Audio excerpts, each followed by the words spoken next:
chers membres de l'AFM, chers compatriotes africains et amis de l'Afrique ici présents dans cette salle, vous dominerez toujours l'émotion que j'éprouve de me retrouver encore une fois en face de vous dans cette salle pour échanger sur un sujet aussi important que l'héritage de Nelson Mandela. Mais vous me permettrez rapidement, avant de commencer, de saluer la présence de partenaires qui nous accompagnent aujourd'hui, puisque naturellement j'ai la lourde charge d'être le parrain de cette association et je dois participer à faire vivre et grandir cette association. J'accueille aujourd'hui en tout cas parmi nous Madame Amel Aboudi, qui est la directrice régionale de la compagnie africaine UNICEF, qui est avec nous et qui fait un travail exceptionnel à destination des diasporas africaines, avec qui nous discuterons éventuellement pour mettre en place un partenariat pour l'association, puisque les étudiants se déplacent, voyagent ici et là-bas, et donc avec la compagnie UNICEF, nous essaierons de mettre en place une convention pour soulager en tout cas tous ces étudiants qui doivent rentrer à la maison, partir à l'étranger pour faire des stages. Donc Amel, merci d'être venu. Je pense qu'on amorcera des discussions avec le bureau de l'association. Et notre ami et frère Francis Dufilou, qui est un cadre africain, qui nous accompagne aussi et qui est un talentueux africain chez Swiss Life, qui est, comme on le dit souvent, le seul salarié africain, en tout cas du réseau salarié de Swiss Life France, et qui, ici à Marseille, en tout cas, est à la base du partenariat que le groupe Bank of Africa est en train de faire pour vendre en exclusivité nationale un produit de finance islamique que Swiss Life a décidé de lancer sur le marché français. Donc Francis, merci d'être là. Et naturellement, notre ami Frédéric Le Brunner, qui est au carrefour de toutes les manifestations des diasporas africaines.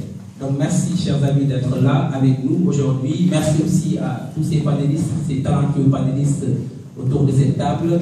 Merci, mais venant de mon ami et frère Mamandia, je ne m'attendais pas à moins que ça, de la pertinence sans égale de ses propos. Donc je voudrais aussi rendre un vibrant hommage aux femmes. En cette journée de la femme, je vois l'ancienne présidente Reine qui vient d'arriver. Donc je voudrais rendre un vibrant hommage à toutes les femmes du monde et aujourd'hui à une femme particulièrement qui, quelque part en Afrique du Sud, a donné naissance à une lumière qui a scintillé sur ce 21e siècle et qui sera considéré comme l'homme politique le plus important de ce siècle, de ce 21e siècle. Et j'ai nommé Nelson Mandela Madiba qui nous réunit aujourd'hui. Donc je commencerai mon propos avec ça, puisque si on doit parler de la vie de Nelson Mandela, de l'héritage et de comment l'exploiter pour la jeunesse africaine, je pense qu'on pourrait écrire des tonnes et des tonnes de livres, ce qu'on ne peut pas en mesure de faire aujourd'hui. Donc moi je vais essayer très rapidement de parler très rapidement, puisque je sais que les talentueux panélistes sauront aussi nous entretenir de tout ça, mais ce qu'il faudra simplement, je pense, retenir de Nelson Mandela, et je le dis avec beaucoup de...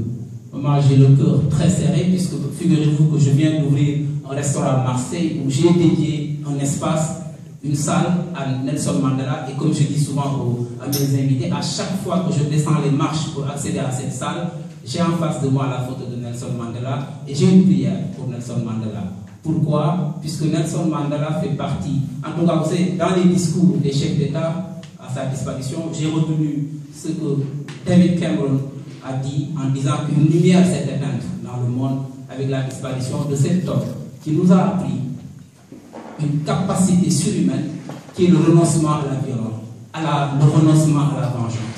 Vous savez, quand on passe 27 ans dans une prison, la prison de Robben Island, et qu'on sort après 27 ans de prison, et que quand Nelson Mandela a paraphé la Constitution à 80, je pense, 10 ans, il votait pour la première fois, ou 75 ans, il votait pour la première fois, et qu'il devenait le premier président élu de l'Afrique du Sud, il a paraphé cette Constitution en la terminant par la nation arc-en-ciel. Ça veut dire qu'il a eu une intelligence supérieure pour comprendre que l'Afrique du Sud allait sombrer s'il avait décidé, s'il avait choisi de se venger.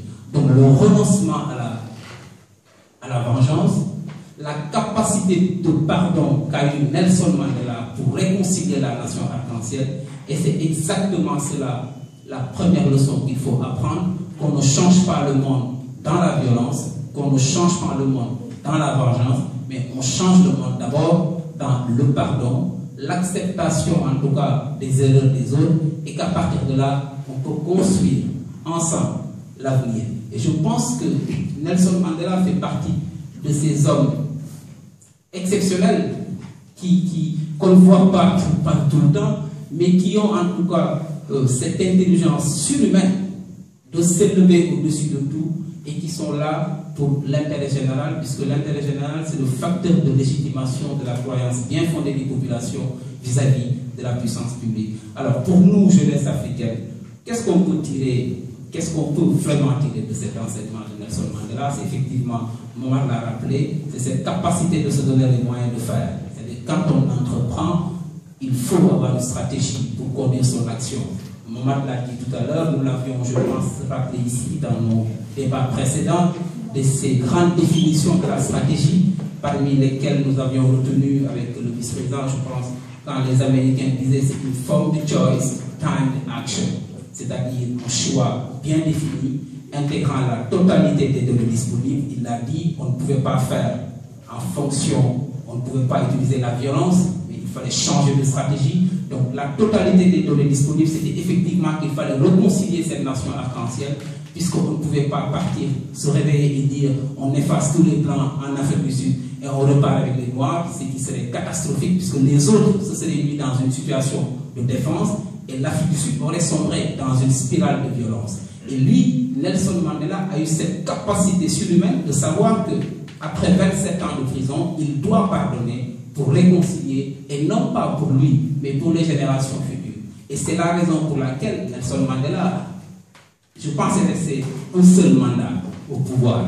Et ça aussi, c'est l'exemple exceptionnel qu'il donne au monde, puisque voyez-vous, à l'annonce de la mort de Nelson Mandela, il y a eu un balai de chefs d'État, parmi lesquels beaucoup d'Africains, qui ont fait des discours exceptionnels pour marquer cet événement, puisque effectivement, c'était un grain de notoriété de s'afficher devant les caméras du monde entier pour parler pour rendre un hommage à Mandela. Sauf que la quasi-totalité de ces chefs d'État étaient présidents quand lui était en prison, ils le sont quand il est sorti de prison, ils l'ont encore été quand il a quitté le pouvoir, et ils l'ont été après que Mandela soit remplacé 2 fois, et ils l'ont encore été quand Mandela était allongé sur le cercueil. Et donc ces exemples de longévité au pouvoir, c'est contrairement à ce que Mandela a enseigné au monde entier, qu'on peut arriver au pouvoir pour une mission et passer la main. Puisqu'en fait, la différence entre les hommes d'État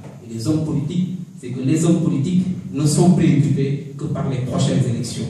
Les hommes d'État sont préoccupés par les prochaines générations.